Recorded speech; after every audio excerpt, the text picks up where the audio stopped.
میرے دوستو، کسی کے لیے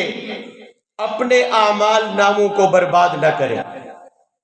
اپنے اعمال ناموں کو سیاہ مت کرے۔ حضرت عبداللہ ابن عمر رضی اللہ تعالی عنہما تشریف فرما ہے، کسی نے ان کے سامنے حجاج کا ذکر چھیڑ دیا۔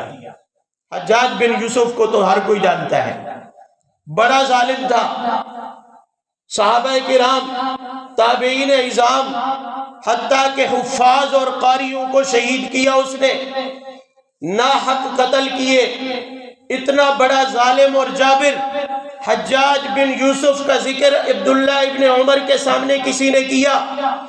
اور بات بڑھتے بڑھتے غیبت اور بہتان تک چلی گئی تو عبداللہ ابن عمر نے غصے میں آ کر اس شخص کو ڈانٹا اور کہا کہ میاں رک جاؤ،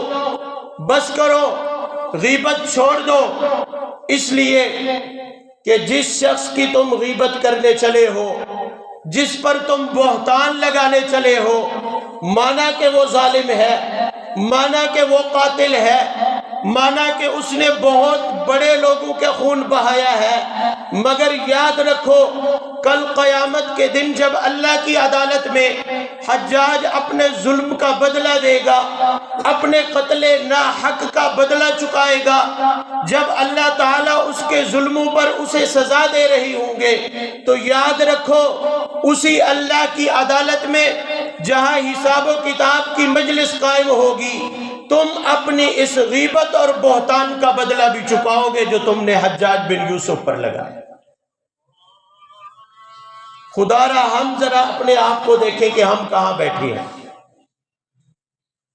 ہمارے سامنے حجاج بن یوسف سے بڑا ظالم تو کوئی نہیں ہوتا۔ جب ہم کسی محفل میں آپس میں سیاسی گفتگو کرتے ہیں، مذہبی گفتگو کرتے ہیں، بحث مباحثے میں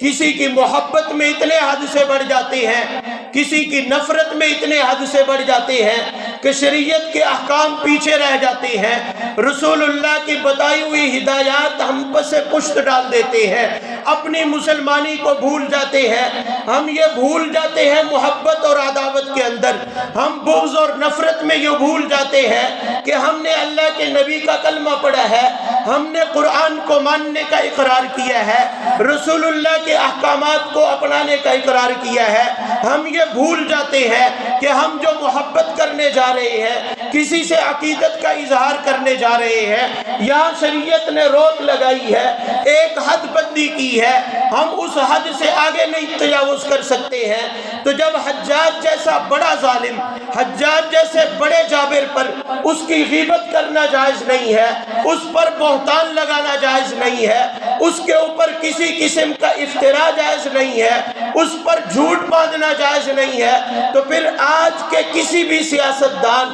کسی بھی اپنے مسلمان بھائی کے اوپر اس کی غیبت کرنا، اس پر بہتان لگانا اور اس کی عداوت میں حد سے بڑھ جانا اور شریعت کی حدود کو کراس کر جانا، یہ ہمارے لیے کیسے جائز ہو سکتا ہے؟